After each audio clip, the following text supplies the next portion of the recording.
Assalamualaikum. Jangan lupa like, comment, and subscribe. Bye.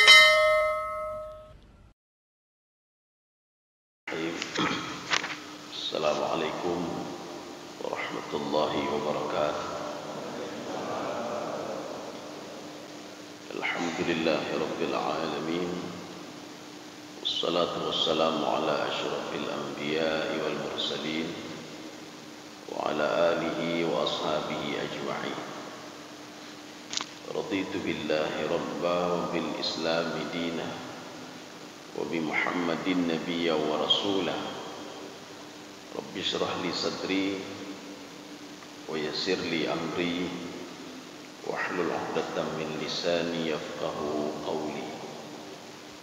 Allahumma ij'al jam'ana hadza jam'an marhuma wa tafarruqana min ba'dihi tafarruqan ma'suma.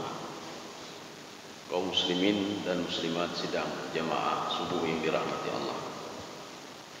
Di dalam bahasa Arab, di dalam Al-Quran, di dalam hadis, kemudian kita jumpai juga di dalam ilmu tafsir, di dalam usulut tafsir wa qawaiduhu, kaidah tafsir.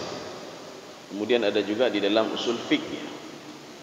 Ada kaidah-kaidah tertentu yang menjadi landasan kita untuk mengambil hukum.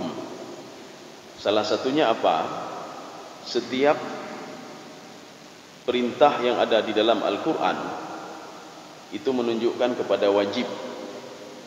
Jadi fi'lul amri yadullu 'alal wujub, kecuali nanti ada dalil lain yang menyebabkan dia tidak wajib. Makanya setiap yang ada kata kerja di dalam Al-Quran, perintah di dalam Al-Quran, itu kalau ada dari Allah Subhanahu wa ta'ala, itu menunjukkan kepada wajib. Mana contohnya? Aqimis salah liduluki syamsi ila ghasaqil lail wa Qur'an al-fajr. Perintah untuk mendirikan salat. Makanya perintah ini wajib maknanya apa? Aqimus salah wa atuz zakah. Dirikanlah salat. Bagaimana dirikan salat? Berarti dari ambil wudu, kemudian takbiratul ihram, kemudian kita membaca Al-Fatihah, kita baca ayat terus sampai terakhir. Artinya ini perintah wujub, wajib. Sighahnya kalau di dalam bahasa Arab itu, di dalam ilmu balaghah, dari mana kita tahu kalau perintah itu wajib? Jadi kalau kita merujuk ke dalam beberapa kitab al-balaghah itu perintahnya apa? Fi'il amar itu sendiri. Contohnya qama yaqumu qum. Artinya bangunlah kamu, dirikanlah salat. Ya, contohnya pada ayat yang akan kita bahas sekarang ini, salah satu sighah. Sighah itu model ya, ciri-ciri. Bagaimana kita tahu kalau itu adalah kata perintah? Jadi bisa melalui ayat itu sendiri, bisa melalui kata kerja itu sendiri. Aqimis salah itu berasal dari kalimat qama yaqumu, dirikanlah salat olehmu. Kemudian ada juga nanti dengan lam, di depannya ada lam, tapi lam itu harus sukun. Wal yakhshal ladzina law taraku min khalfihim dzurriyyatan dhi'afa. Takutlah kalian, ini perintah ini. Maka sebagian orang salah memahami ayat ini. Mereka memahaminya apa? Takutlah kalian kalau meninggalkan generasi yang lemah. Bukan lemah finansialnya, tidak, tetapi lemah akidahnya.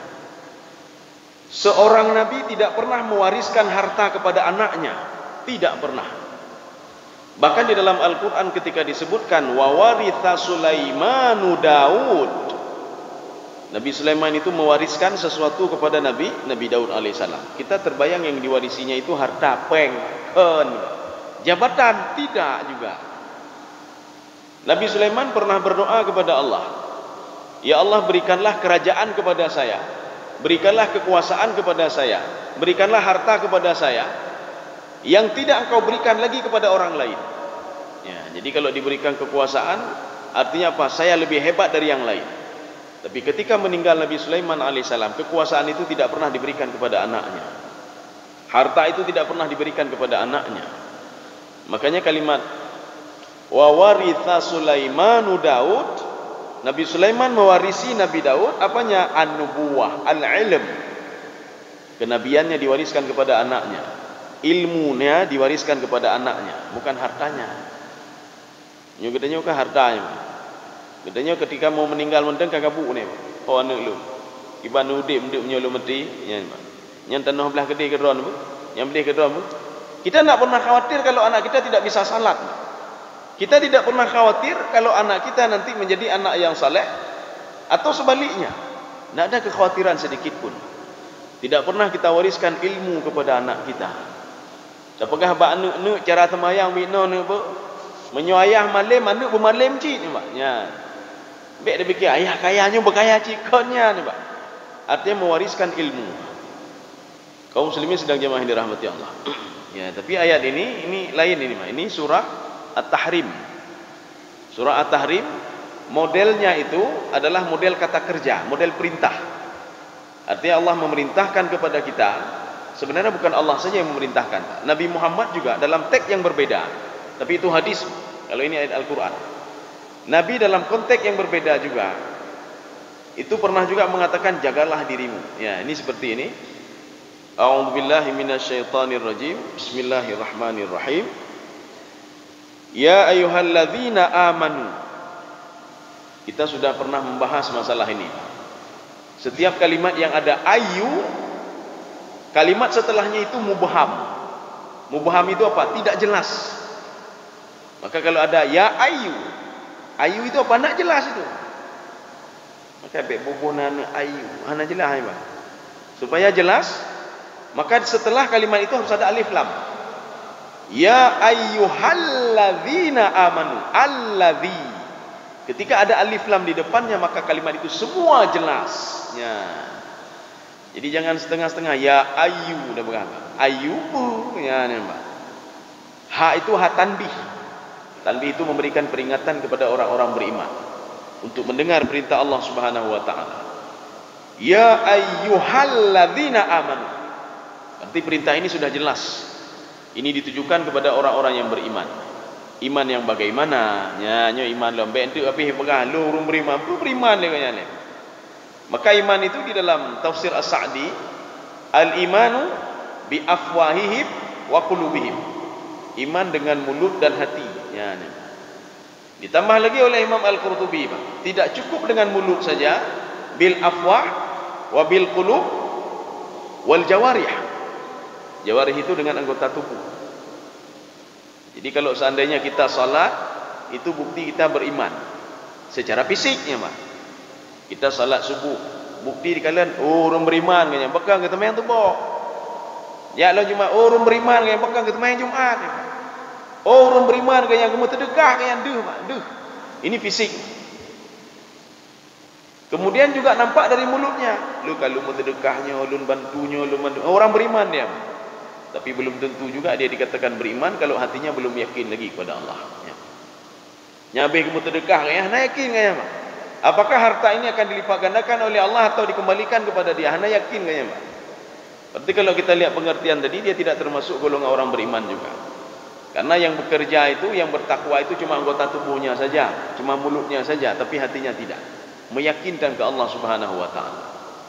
Kaum muslimin sedang jemaah yang dirahmati Allah. Apa yang dituntut oleh Allah Subhanahu wa taala kepada orang yang beriman? Ya. Makanya diajak orang beriman karena hal ini tidak berat bagi orang beriman dan berat bagi orang yang tidak beriman. Makanya nanti kalau merasa berat, berat tentang perintahnya, nya berarti menyo berat, itu keimanan kita masih diragukan ya. Orang beriman hana berat ya, hana berat. Perintahnya apa ini, Pak? Qu anfusakum wa ahlikum nara. Jagalah dirimu. Ini banyak pengertian masalah jagalah dirimu. Ada yang membeda-bedakan menjaga diri dan keluarga dari api neraka. Maka di dalam konteks hadis Rasulullah sallallahu alaihi wasallam bersabda, Ittaqin nara walau bisyiqqit tamrah. Takutlah kepada api neraka. Ya, jagalah dirimu dari api neraka. Artinya apa? Api nerakanya hana terbayang katanya bagi banyak. Bagaimana dahsyatnya neraka itu? Hana roh terbayang katanya apa? Saking dahsyatnya, saking parahnya, hana terbayang katanya kalau neraka itu berat sekali. Seorang sahabat bertanya kepada Rasulullah, "Ya Rasulullah, bagaimana seringan-ringan azab neraka itu ya Rasulullah?" Maka ketika itu Rasulullah mengatakan, seringan-ringan azab neraka, kamu pakai sendal, ubun-ubun otakmu meledak, kata Rasulullah. Yang seringan-ringan neraka yang banyak. Nanti walaupun dah pegah di rumah, hana pupu bahituk dulu, bahituk dalam neraka, bahituk dalam neraka tiat. Tapi katanya tiat nerakanya tiat lagi katanya, tidak. Maka satu hari kalau dalam Al-Quran itu ka'alfi sanatin mimma ta'udun, seperti 1000 tahun. Di ayat lain bahkan bukan 1000 tahun, khamsina alfasanah, 50.000 tahun gedek dalam neraka. Jadi makanya Rasulullah mengatakan ittaqin nara walau bisyiqqit tamrah. Takutlah dengan api neraka. Maksud takutlah apa? Hindarilah dirimu dari api neraka, selamatkanlah dirimu dari api neraka walau bisyiqqit tamrah, walaupun dengan secuil biji korma. Artinya apa? Rasulullah mengatakan bersedekahlah kamu, terus bersedekahlah kamu. Mudah-mudahan dengan sedekahmu itu kamu bisa diselamatkan oleh Allah dari api neraka. Kaum muslimin sedang jemaah yang dirahmati Allah. Para penafsir ini berbeda-beda tafsiran. Jadi arti berbeda tafsiran begini, ada yang menyamakan qu anfusakum wa ahlikum. Ada juga yang membedakan. Beda ada antara menjaga diri sama menjaga keluarga, itu beda. Jadi makanya katanya tidak bisa hidup sendiri. Enggak aja udik gedor kagelah gedor minat. Yang penting saya sudah salat bukan. Tidak bisa, Pak. Anu merah-merah, tidak bisa.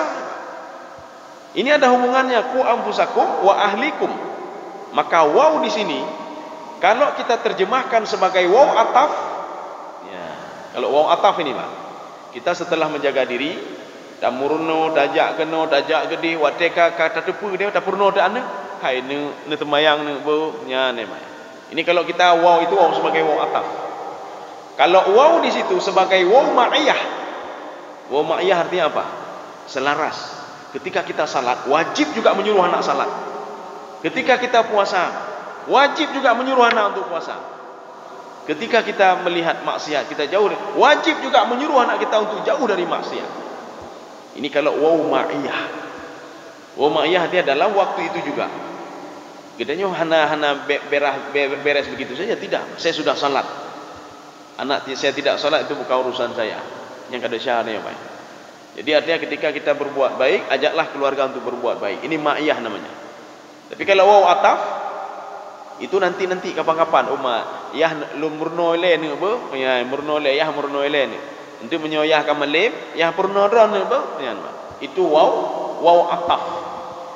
Karena waw ataf itu dia hampir sama seperti thumma yang dikatakan oleh Ibnu Abbas dalam tafsir beliau, yadullu ala taba'udil ahwal, menunjukkan kepada tenggang waktu. Nyono hanjit lun purno ile ni temayang, ayah murno ile ni apa? Ya, ayah ke murno tu. Abi ke murno temayang ya purno tu anu, itu waw ma'iyah, waw ataf. Tapi kalau sana waw ma'iyah, dalam waktu itu juga dia harus mengajak keluarganya untuk beribadah. Yang katanya baik lebih dah bedah. Inang dengar baru sandro ya. Berjera kata orang. Jera awaknya jera kena nyoci namanya. Nya menyawatnya jera gede-gede jera ya, Pak. Ya, jadi artinya kita tidak bisa mengharap apa, oh saya masuk surga sendiri, tidak bisa. Bahkan harus ada dua interaksi ya. Interaksi kita dengan Allah dan dengan masyarakat. Kaum muslimin sedang jamaah yang dirahmati Allah. Sekarang kita akan melihat ada beberapa penafsir yang membeda-bedakan ya, antara ku anfusakum wa ahlikum. Jadi tidak sama anfusakum dan ahlikum itu tidak sama. Ada yang mengatakan sama ini. Sekarang kita lihat Ibnu Abbas ini. Ibnu Abbas menyamakan dia antara ku anfusakum dengan wa ahlikum. Sebelum kita masuk Ibnu Abbas, kita masuk dulu tafsir Sawi dengan tafsir Jalalain. Jadi beliau mengatakan ku anfusakum wa ahlikum itu at-ta'ah fillah, taat kepada Allah Subhanahu wa taala. Bagaimana cara kalian untuk bisa jauh dari neraka? Jadi seperti tadi apa? Nama sedekah. Artinya dengan sedekah itu walaupun secuil korma itu bisa membantu kalian untuk mengeluarkan kalian dari neraka, kata Rasulullah sallallahu alaihi wasallam. Ini begitu juga kita menjaga diri dan menjaga anak kita. Fi ta'atillah, untuk taat kepada Allah, apapun itu. Berarti taat kan lawannya maksiat. Ketika maksiat kita cegah anak kita, hai nu hanjitnya ni beuh lalai lagi kau. Ya. Ni hanjit bubuk bina apa atau kepada isteri kita. Maka di dalam tafsir Ibnu Ashur, di dalam tafsir Zamakhsyari, beliau memang pakar bahasa dan pakar ilmu balaghah, pakar nahwu, pakar saraf. Artinya kalau untuk selama ini dulu, untuk tafsir Al-Quran itu menurut dari segi bahasanya, itu semua penafsir dan peneliti itu merujuk kepada Ibnu Ashur. Untuk selama ini dulu Pak ya. Mungkin setelah beberapa tahun kemudian muncul lagi penafsir lain nanti. Jadi mereka selalu merujuk kepada Ibnu Ashur, selalu merujuk kepada Imam Zamakhsyari, tafsir beliau. Yang tafsir kada temete panjang Pak. Mbak tak kalau anda kamu mang ni Pak. Apa kata beliau ini? Pakar bahasa. Qu anfusakum wa ahlikum nara. Ahlikum itu siapa? Istri dan anakmu. Ya, nampak. Anak perlu dah jaga agak pilih Pak. Anak dro ile dah jaga ya Pak. Anak perlu dah jaga agak pilih. Inang dro dah jaga ya Pak. Yang katanya udah ceramah kena kode, hai temayang wajib. Inah hai temayang kata Pak. Hai jauh wajib. Anak murah-murah katanya Pak. Makanya dalam versi tafsir Imam Zamakhsyari, maka kadang-kadang kita perlu nanti, walaupun beliau itu secara akidah agak menyeleweng, Imam Zamakhsyari menyeleweng begini, beliau lebih condong kepada Mu'tazilah, Imam Zamakhsyari. Tetapi di dalam apa namanya, dalam akidah, makanya nanti ada beberapa ayat tentang akidah yang kajih, beliau lebih condong kepada Mu'tazilah. Ini di antara dua tempatnya, seorang mukmin dia berbuat kebaikan, dia berbuat kejahatan, yang nyotatannya yang mbak beliau, ini di mana beliau? Tidak di surga dan tidak neraka, bainahuma, di antara keduanya katanya. Padahal kalau di akhirat nanti jelas. Apakah kalau tidak masuk surga, masuk neraka? Yang kedua, hana lain. Maka beruntunglah kita sebagai orang yang beriman. Cerita tentang neraka, cerita tentang surga secara detail dijelaskan di dalam Al-Quran. Tidak ada di dalam Taurat, tidak ada di dalam Injil, tidak ada di dalam Suhuf Ibrahim, tidak ada di dalam kitab Talmud yang dipegang oleh Yahudi sekarang. Mana buktinya? Imam Asy-Sya'rawi dalam tafsir beliau, apa kata beliau? Wala najidu fit Taurati wat Talmud akhbara yaumil qiyamah. Tidak ada di dalam kitab Taurat, di dalam kitab Talmud yang kita jumpai sekarang ini, kata Imam Sya'rawi, Pak, cerita secara detail tentang hari kiamat. Paling-paling Taurat itu mengajarkan begini, jangan buat ini nanti Allah murka, nanti batu alam neraka. Dalam Injil begitu juga, jangan berzina, menyoba zina nentu kena rajam, kena hukum. Kalau juga tidak nanti di akhirat nanti, tapi tidak secara rinci dijelaskan di dalam Injil ini. Makanya beruntunglah kita yang terus memegang Al-Quranul Karim, secara rinci diceritakan oleh Allah bagaimana neraka itu, bagaimana surga itu. Tapi tetap juga kita masih hana dapat tihin, Pak. Cerita surga bikno, menyuntik pupuk bikno maka akan bikno.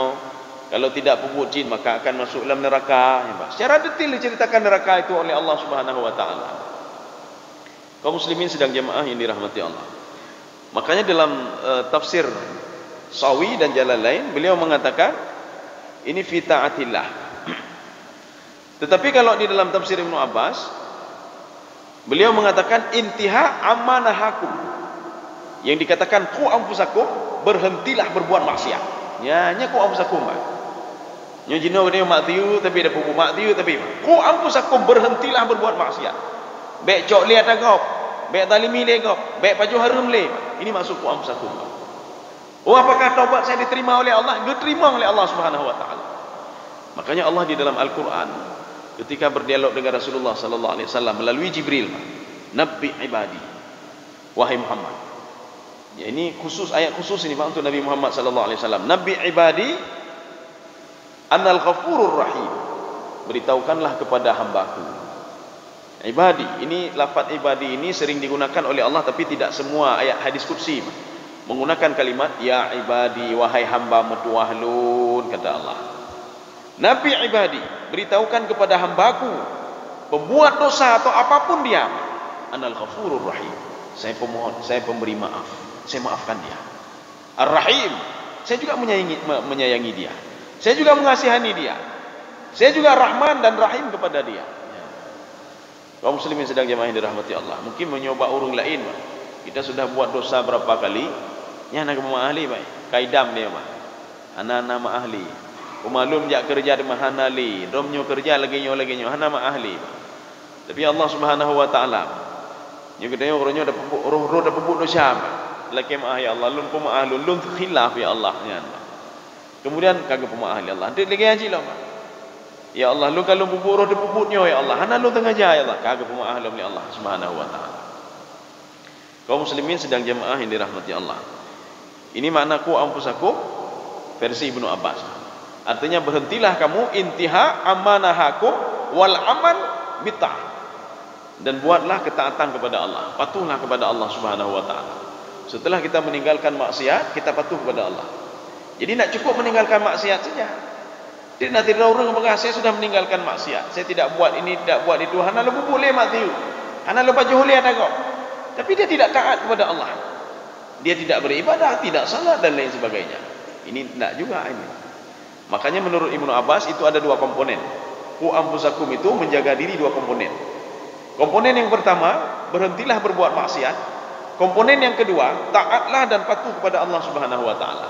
Baru dikatakan qu anfusakum. Kita sudah menjaga diri, Pak. Ya. Kaum muslimin sedang jamaah yang dirahmati Allah. Tapi beda lagi dengan Imam As-Sa'di. Jadi di dalam tafsir beliau itu apa kata beliau? Al-iltizam bi amrillah. Jadi yang dikatakan menjaga diri itu patuhlah kepada perintah Allah Subhanahu wa taala. Meninggalkan apa yang dilarang oleh Allah Subhanahu wa taala. Berarti kalau seandainya kita belum patuh kepada Allah, berarti ku ampusakum ini belum ada lagi. Preventif ini belum ada lagi. Untuk menjaga diri dari neraka ini belum ada lagi. Kita tidak tahu, yang kita hanya ada pun. Mungkin dari amal ibadah mana kita itu dapat ridha Allah dan dimasukkan ke dalam surga. Dan kita juga tidak tahu dari maksiat mana akan datang kemurkaan Allah dan gara-gara itu kita dimasukkan ke dalam neraka oleh Allah Subhanahu wa taala. Ini seperti seorang ahli ibadah. Dia ahli ibadah. Tapi apa? Kucing itu diambil, disekap kucing. Dipatolam kamai kunci. Tak bisa makan, tak bisa apa-apa kucing itu. Akhirnya kucing itu mati. Ya. Kita tidak tahu gara-gara kucing itu mati, Allah murka kepada kita. Ibadah katanya hanya ibuh yumli oleh Allah. Ya. Jadi makanya kita ini kalau ingin masuk surga, interaksilah dengan Allah, berinteraksilah dengan makhluk Allah Subhanahu wa taala juga, termasuk manusia, binatang dan lain sebagainya. Mungkin gara-gara kita berinteraksi dengan binatang, gara-gara itu kita dapat rahmat Allah dan dimasukkan ke dalam surga. Kita tidak tahu binatang itu berdoa kepada Allah. Nada debu dia, Pak. Makanya sekrit-krit urungnya. Jadi Rasulullah mengatakan begini. Kalau kalian punya tumbuh-tumbuhan, ya, anak tumbuh-tumbuhan, biarkan dimakan oleh burung-burung itu, biarkan saja. Itu sedekah untuk mereka. Ya, sedekah, Pak. Untuk naurung krit kan, ya najuk ke urung lain. Ya, tapi ketika nabak kaya, walaupun awak dorong krit secara finansial, kata Allah, kata Rasulullah, biarkanlah pohon itu dimakan oleh burung-burung itu. Itu menjadi sedekah bagi mereka. Nyan menyoti cemnya berdoa kepada Allah, ya Allah berikanlah keberkahan lagi bagi yang punya ini. Nyan kapulus Islam kita pelus lagi, Pak. Maka jangan pernah takut dimakan oleh binatang-binatang rumah kayak baju hama ada bagaimana, Pak. Hama, Pak. Allah itu menciptakan sesuatu itu punya tujuan semuanya. Jadi menciptakan nyamuk, semut dan lain sebagainya. Semuanya ada tujuan. Dia beda fikir dia apa menciptakannya oleh nyamuk ikat belum tebi-tebi ditim malah ikat. Kita yang kita fikir apa? Diri kita sendiri yang kita fikir, Pak. Kita nak fikir lain. Ini manfaatnya bagi yang lain apa? Anda ada fikirnya, Pak. Nyo dicem ubutnya. Gede orang tak fikir pun. Nyo hama, Pak. Ipajo padelo ni ipajo itu yang kita fikir. Kita tidak terfikir yang lain, Pak. Bahkan Nabi Daud alaihissalam, ini sudah pernah juga kita ceritakan. Ini ada di dalam kitab Ihya Ulumuddin. Ketika Nabi Daud alaihissalam sedang membaca kitabnya, kitab Zabur, famarrat, lewatlah dudatul hamra, seekor ulat warna merah. Dia apa? Zihaban wa iyaban, pulang pergi. Arti pulang pergi bolak balik dia, Pak. Ijak sampai Nabi Daud, dia ke sana, dia balik lagi, sana balik lagi. Nabi Daud langsung menutup kitabnya dan dia melihat ulat tu, hanabut hanabut. Katrok gede hatrek lam, trok gede balik lam, trok gede balik lam. Ya ni. Allah ingin memperlihatkan kepada Nabi Daud alaihissalam, setiap ciptaan Allah itu semuanya ada manfaatnya. Jadi tidak sia-sia. Ketika itu apa? Allah memberikan kepada ulat tadi supaya bisa berdialog dan bicara dengan Nabi Daud alaihissalam. Rupanya betul. Ulat tadi berbicara dengan Nabi Daud. Sehingga Nabi Daud terkejut ni, Mak. Ya Nabiullah Daud, pengahli ulat ni, Mak. Terkejut Nabi Daud, Mak. Kenapa? Ulat bisa ngomong. Lagi kita tanya, paruh-paruh mana pergi pegah habar tu. Hai. Bukan bina lagi. Buruk nak akai kau, Mak. Ya, Mak. Nyaruh terkejut dah, ya, Mak. Atau dicim atau apa, baik. Temenak ada dicim, ya. Nyanyi itu menak dicem ni, roh terbukanya, you pelung you dicem. Jaju. Ya. Kaum muslimin sedang jemaah yang dirahmati Allah Subhanahu wa taala. Jadi waktu itu ulat tadi ngomongnya apa? Ya Nabiullah Daud, Allah tidak menciptakan saya sia-sia. Kamu tahu enggak kenapa saya mondar-mandir di sampingmu? Kamu tahu enggak? Nabi Daud dah habah baik dengar. Pegah habah ulat ni kau. Saya sebelum sampai 1000 kali beristighfar kepada Allah, saya tidak akan pernah berhenti. Anda berhenti, Pak.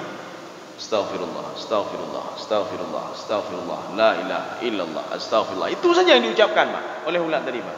Nabi Daud terkejut, Pak. Menurut riwayat itu Nabi Daud pingsan ini, Pak. Kenapa? Karena beliau tidak sampai 1000 kali beristighfar kepada Allah dalam satu hari, Pak. Antru. Sehingga beliau langsung sujud di depan Allah, lu laki ma'ah ya Allah. Saya sudah suudzon ya Allah terhadap ciptaanmu tadi ya Allah. Ini menunjukkan kita tak boleh meremehkan orang lain, Pak.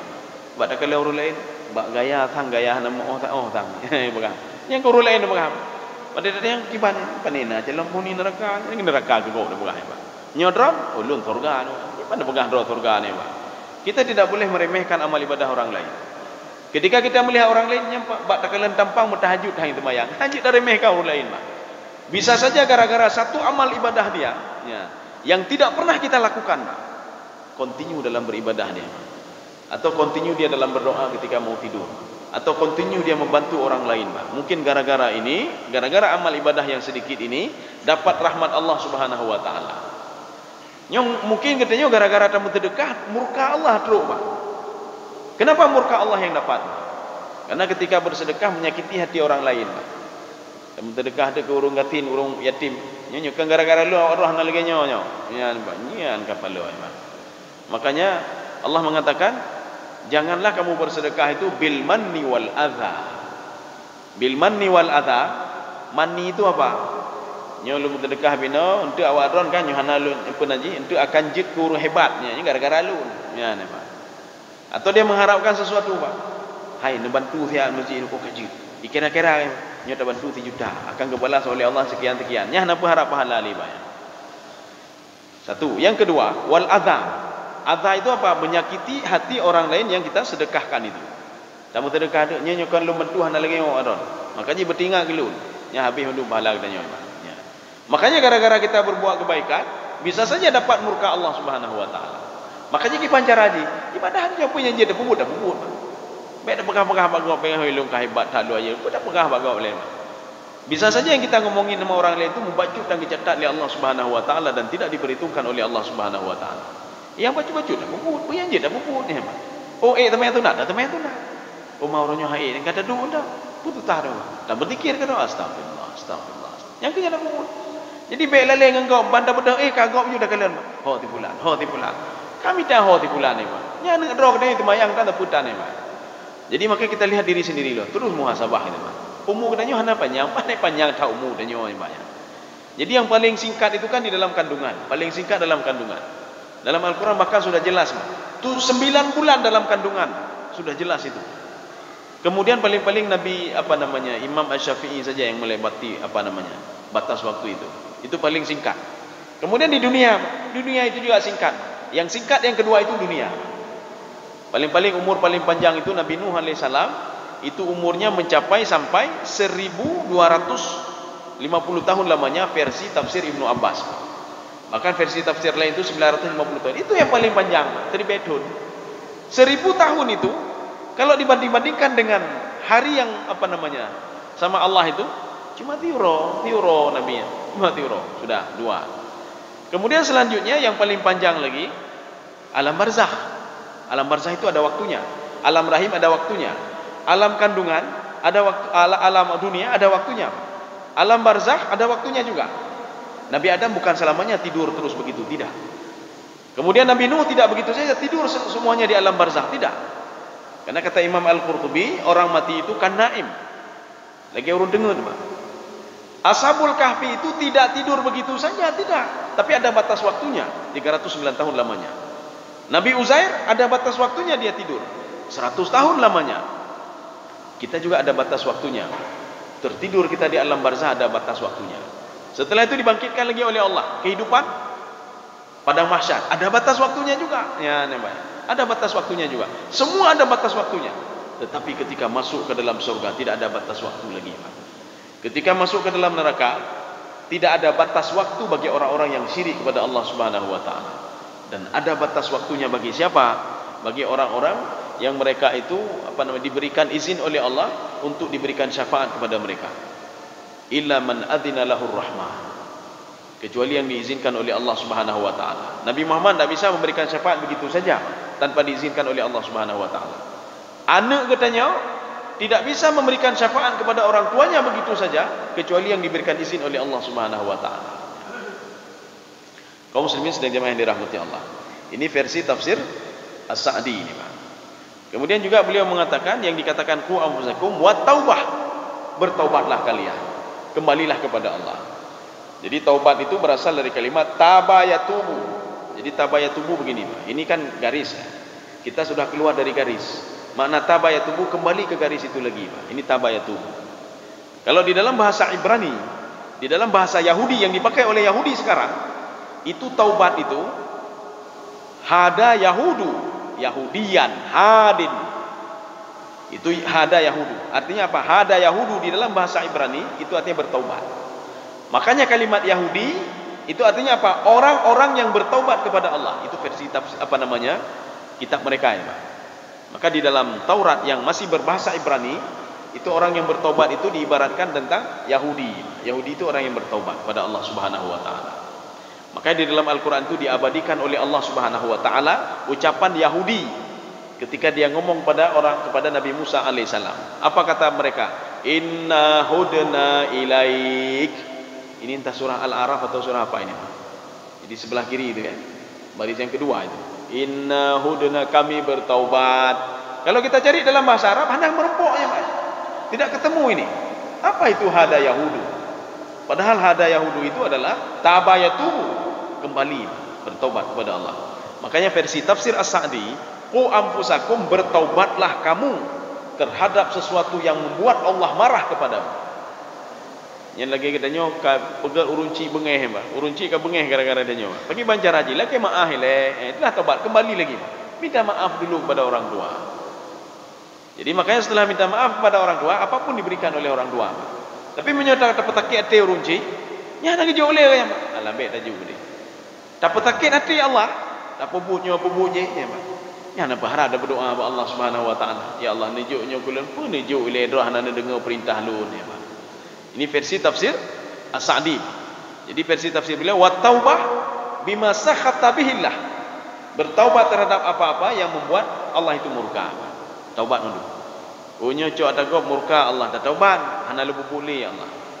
Nyokeng ke gop murka Allah, hana dah boleh ke, dah taubat ni, Pak. Hana dah boleh.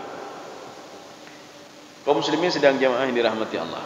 Bahkan beliau mengatakan lagi, amma yushtaratu bihil adab. Dosa kita tadi itu bisa mendatangkan azab kepada kita. Jadi bisa mendatangkan azab bagaimana? Menyodap prepan ini azab lu hantar diazab leweknya. Nya anda mengah ni, Pak. Azab itu ada dua.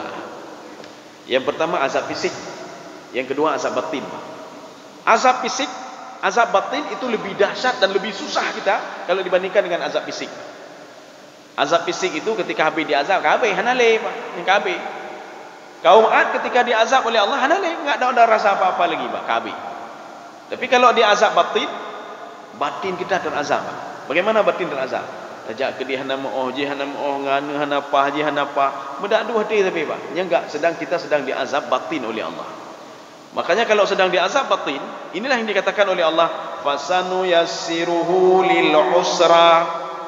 Saya permudah dia, kata Allah Subhanahu wa taala, untuk terus saya azab, kata Allah.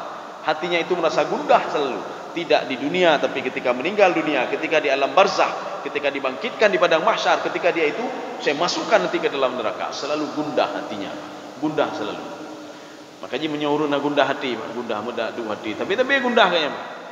Yang perlu datanya oleh nyopu yang lumpuh dia pekan lagi oleh. Udah shalul dengan Allah. Yang hana cara lain istighfar juga. Cok wudu istighfar lagi maaf Allah Subhanahu wa taala. Karena ketenangan jiwa ketenangan ini pada jiwa Pak. Menyo jiwa tenang, mandu tenang. Menyo jiwa tergoncang, mandu tergoncang ya Pak. Maka pekan urang na urung bungo ya Pak. Bahkan karena kata goncang jiwa ya Pak. Tapi ada goncang jiwa ke pungo ya Pak. Ipegah apa macam-macam Pak. Kaum muslimin sedang jemaah yang dirahmati Allah. Ya, sekarang kita masuk yang kedua. Qu anfusakum wa ahlikum nara. Ini kalau di dalam tafsir lain itu dia bedakan Pak. Qu anfusakum itu kita menjaga diri Pak. Jaga jangan buat maksiat. Berhentilah buat maksiat dan taatlah kepada Allah Subhanahu wa taala. Tetapi yang dimaksudkan di sini wa ahlikum bit ta'dib wa ta'lim. Ya, ini Pak. Ta'dib itu apa? Ajarkan anakmu, ajarkan istrimu akhlak yang purna Pak. Jadi makanya qu anfusakum wa ahlikum, ajarkanlah anakmu, istrimu. Yang pertama at-ta'dib, akhlak. Ajarkanlah akhlak. Yang kedua at-ta'lim, ajarkanlah ilmu agama. Ya, nyo cara temayang bina bu, caranya bina. Oh, katanya hae Pak. Dajak tak partikular. Yang partikular ni Pak. Supaya apa? Bermupum pakai ban cara temayang. Bermupum pakai ban cara cok wudu, pakai ban Fatihah. Inilah sebagai istilahnya untuk kita persiapkan untuk di akhirat nanti Pak. Ketika kita meninggal dunia, tidak ada apa-apa yang bisa menolong kita. Inilah persiapan kita nanti. Anda katanya paling enggak itu pun berdoa katanya. Dia tahu dia berdoa kepada orang tuanya. Makanya ini pengertiannya itu at-ta'dib wa ta'lim ya. Ajarkanlah akhlak kepada anak. Maka jangan kita salahkan menyuanu mi hana akhlak. Berarti salah runci, hana gepurno. Oh, nami hanya temayang, jangan salahkan anak itu. Ini artinya apa? Orang tua tidak mengajarkan salat kepada anaknya, tidak mengajarkan doa kepada anaknya, tidak mengajarkan Al-Quran kepada anaknya. Ya, berarti kita sudah tidak melakukan qu anfusakum wa ahlikum. Ahlikum tidak ada. Walaupun katanya kabereh gitu Pak. Nampak lu kabereh, penting kabereh. Tapi katanya amal ibadah kita bisa menjamin kita masuk ke dalam surga? Tidak bisa. Maka ada orang hebat, orang ini amal ibadah dia menjamin, hana menjamin ya Pak. Tidak menjamin. Jadi makanya yang membuat kita masuk ke dalam surga itu adalah rahmat Allah Subhanahu wa taala. Rahmat Allah itu datangnya bisa dari mana saja. Maka untuk apa kita salat subuh tadi? Untuk apa kita bayar zakat? Kalau zakat itu tidak bisa menjamin kita masuk dalam surga. Salat itu tidak bisa menjamin kita masuk dalam surga. Gedanya tak temayang, untuk kita cari mungkin di salat itu ada rahmat Allah mungkin muncul di situ. Mungkin saja rahmat Allah muncul di sedekah. Mungkin saja rahmat, makanya wasari'u ila maghfiratin min rabbikum. Buatlah kebaikan. Bertaubatlah kamu apa saja dengan cara apapun saja. Bersedekah atau apa, semua kita lakukan. Ya, mana dah buku dia. Jadi makanya nanti seorang ahli ibadah dia masuk ke dalam surga bukan gara-gara amal ibadah dia.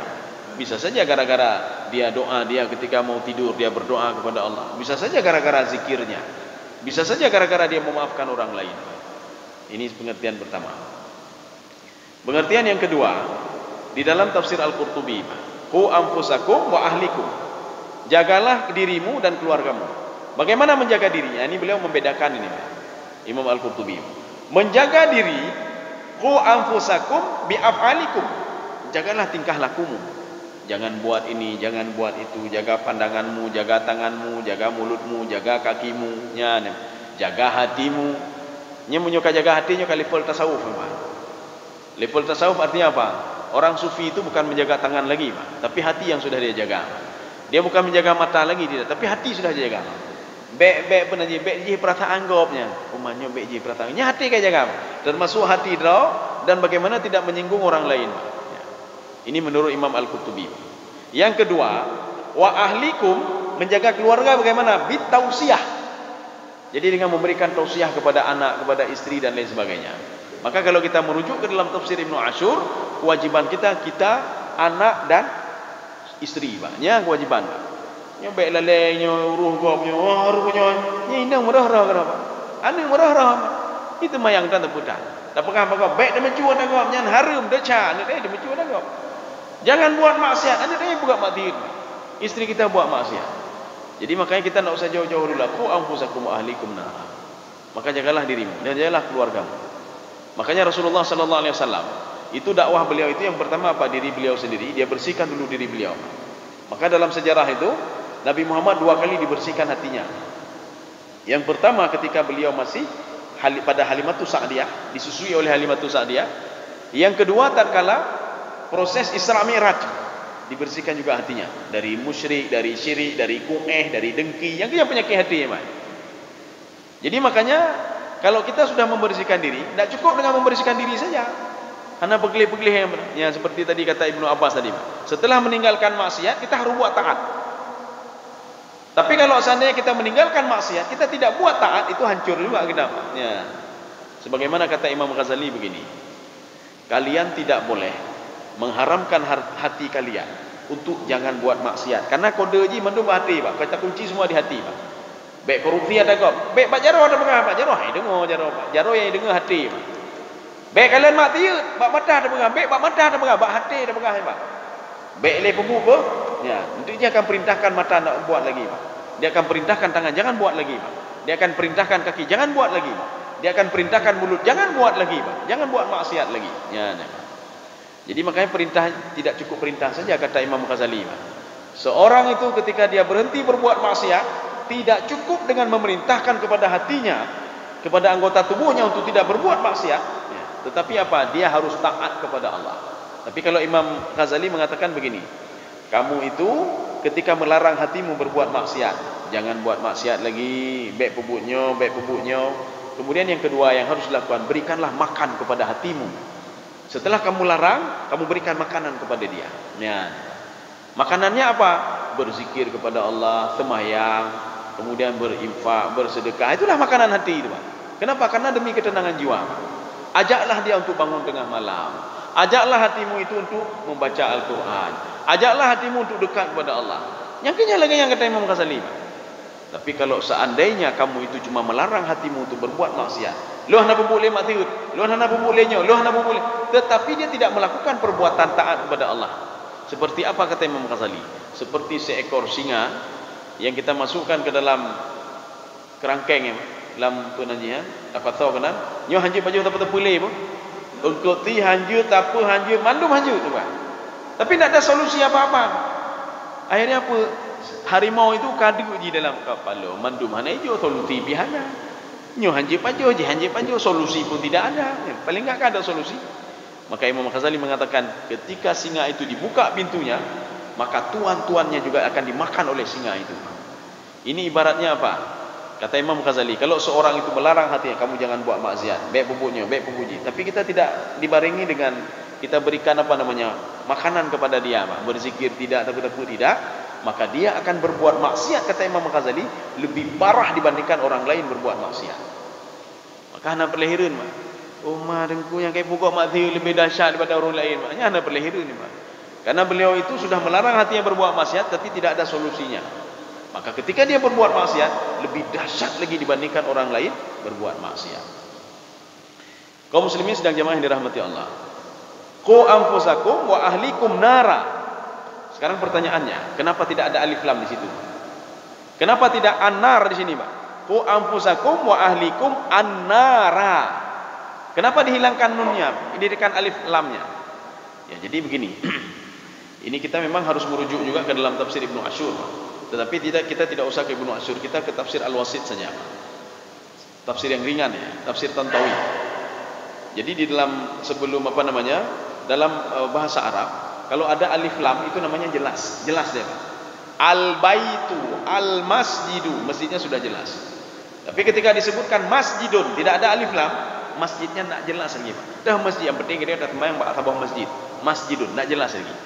Maka kata Imam Tantawi, ketika kita bawa ke ayat ini, Pak, naran itu apa? Apakah neraka tidak jelas? Bukan ke situ rupanya kembalinya. Apa kata beliau? La na'rifu miqdara an-nar. Kita tidak tahu bagaimana dahsyatnya neraka sehingga ayat ini tidak ada alif lam di situ. Jadi tidak seperti yang kita bayangkan, ya.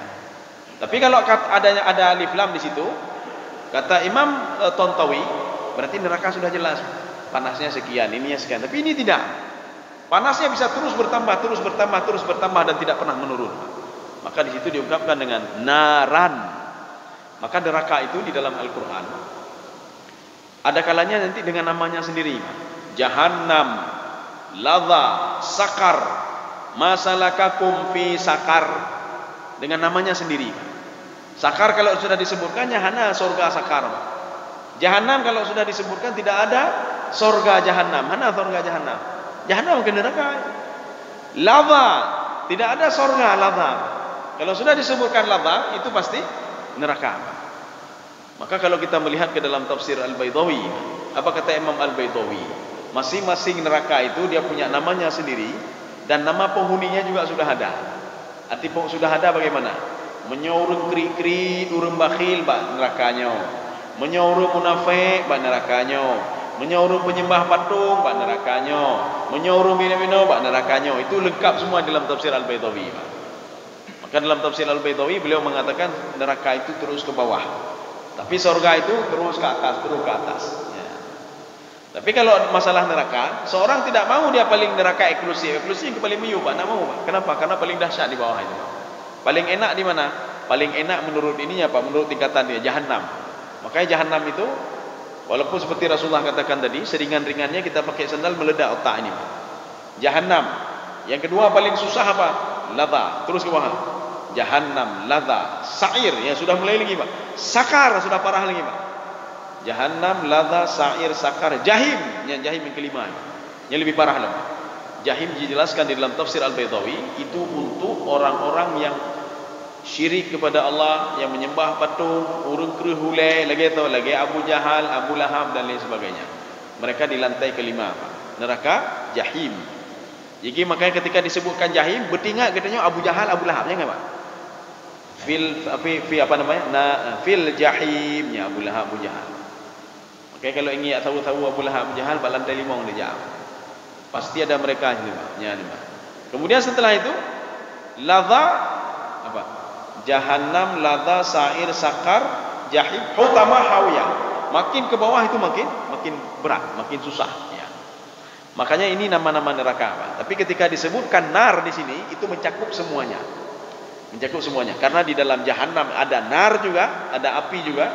Dalam ladha ada juga, sampai hawiyah juga ada apinya. Ini sifat neraka itu. Bagaimana sifat neraka? Membakar, Pak. Itulah naran namanya. Tidak menggunakan alif lam. Kenapa? Kita tidak tahu bagaimana neraka itu. Hanya ada depunya. Seperti kata malaikat Jibril. Itu dalam sebuah hadis qudsi. Apa kata Jibril? Seorang itu tidak tahu bagaimana neraka itu sebelum dia masuk ke dalam neraka. Baru dia tahu, Pak. Dan celakalah bagi mereka yang sudah masuk ke dalam neraka tidak bisa keluar lagi, Pak. Celakalah mereka, kata Jibril, Pak. Ya. Jibril waktu itu disuruh lihat-lihat. Arti lihat-lihat apa? Maksudnya bukan masuk ke dalam neraka, tidak. Bukan masuk ke dalam neraka. Dia lihat-lihat sekeliling neraka saja, Pak. Dan tidak masuk ke dalam neraka. Jibril saja yang belum masuk ke dalam neraka. Jibril ngomong seorang tidak akan tahu bagaimana siksa neraka sebelum dia masuk dulu ke dalam neraka. Dan celakalah orang yang sudah masuk tidak keluar-keluar lagi. Ya. Kaum muslimin sedang jemaah yang dirahmati Allah. Kata Pak. Ini kalau habis mutabu ayat Nabi lah. Belum habis satu ayat. Cukup saja dululah. Jadi baik panjang-panjang dah ambil dua. Bagai baju-baju dua, Pak. Pegah liuruhan ajak pengajian beda ajak nak dua-dua ni. Ya, mungkin ada pertanyaan, kami persilakan. InsyaAllah pertemuan selanjutnya kita lanjut waquduhan nasu wal hijarah. Ya. Assalamualaikum warahmatullahi wabarakatuh. Waalaikumsalam. Sejauh mana pengaruh keluarga, umpamanya tanggung jawab kita kepada anak setelah balik? Iya. Ada lagi. Iya. Nanti kalau sudah balik kita wajib meninggal. Iya. Juga istri kalau kita sudah meninggal, kemudian nanti kan kawin dengan orang lain yang berbuat ini. Iya. Apa masih tanggung jawab kita juga? Iya. Tanggung jawab itu. Oh ya, ya. Makanya Rasulullah SAW menyuruh seseorang itu muru auladakum bisalah. Suruhlah anakmu itu untuk salat, ya, Pak. untuk salat. Umur 7 tahun. Kewajiban menyuruh anak umur 7 tahun wajib bagi kita, Pak. Dan anak tidak wajib salat lagi, Pak. Menyuruhnya saja wajib. Ya. Artinya apa? Supaya anak ketika dia sudah dewasa, dia sudah mengenal salat. Dia sudah terbiasa. Kalau dalam konsep Imam Al-Ghazali, sabar, ridha. Seorang itu tidak bisa langsung ridha, harus melalui tahapan-tahapan dulu. Anak kita kalau tidak kita biasakan untuk beribadah salat, ketika dia sudah dewasa, sudah agak susah salat itu, Pak. Berat dah untuk kemayang. Ya. Kemarin itu ada jamaah mendatangi saya begini, Pak, kata jamaah itu. Apa kata ibu itu? Ustaz, anak lu pergi pantalah. Nyu putalah anak lu. Lu dan yang pergi pan. Anak saya itu setiap saya suruh untuk salat ditantang saya, Pak. Itu nak alun, Pak. Hai nak temayang ni puyu kau temayang. Dia ambil apa yang ada di depannya, Pak. Piring atau apa dibanting depannya, Pak. Tu ambil banting. Nyentuh talahnya ni, Pak. Putalah anak lu. Lu pengah bak ibu nya. Bu, na dua bohal. Yang pun wateu but anak na teniyu temayang. Hantan. Pajan niyu temayang anak. Ketika karayu nyian, nyan tanah dron, Bu. Anu mi menyo karayu tayu temayang kat tutah, Bu. Satu. Yang kedua, dron na pernah bermasalah nurunci dron. Kepikir-pikir yang. Nah, berarti bukan seperti Rasulullah katakan, kalau kamu ingin dihormati oleh anakmu, hormatilah orang tuamu. Kalau ibu bermasalah dengan anakmu, berarti ibu punya masalah dulu dengan ibu punya ibu. Ya, minta maaf dulu sama dia. Kalau ingin selesai masalahnya. Nah, lun dah masalah nurunci. Pekat, lun lawan nurunci. Iya, ni muka betul ibu. Maka dia ni pakai lawan dron, karena dron jamu nak lawan nurunci dron. Jino nejak menyurunci mentang dia nejak nak lakai maah le. Ya, ni cium jaro runci. Supaya ni di nyandron. Ini apa? Ini pelajaran dari Allah. Kalau melawan orang tua itu tidak baik, membantah itu tidak baik. Karena dron hana netero, maka gepetero oleh Allah melalui anak dron. Oh bina memang boleh. Jadi ada di bahan talah hana. Jadi cara aja yang ke hana tu orang pegani nyo kalagayan. Anak karayu. Titik you temayang icok bannya dua mi penting. Urusan dronnya nyai bah. Jadi kayak hang tu orang pegani katanya pulun ada cai. Lun pegah kalau ibu tidak memberikan nasihat dari dia dari kecil, dron bermasalah, Bu. Nyo hana cara lain dron berdoa ba Allah. Ni buka pintu hati anak dron hana cara lain. Yang kedua, ni jak ba urunci dron dalam kemaah ba urunci. Nyo mungkin dron dah tahu urunci dan. Betul. Ka betul lah. Ada ji pekak lawan urunci hana tahu. Berarti aji jino ya pergilah dron lem. Setelah itu minta doa sama Allah. Laki doa sama Allah supaya anak bergait-gait berjerah mendumnya. Setelah minta maaf dulu sama orang tua. Jadi artinya kalau setelah anak kita balik nanti, tanggungjawab memang hanalim. Tanggungjawab tak ada lagi. Dia sudah ada mukallaf, hukum taklifi dari Allah Subhanahu Wa Taala. Istri kita begitu juga, ya Mbak Inang katanya. Istri kita tak bisa menuntut kita di padang mahsyar.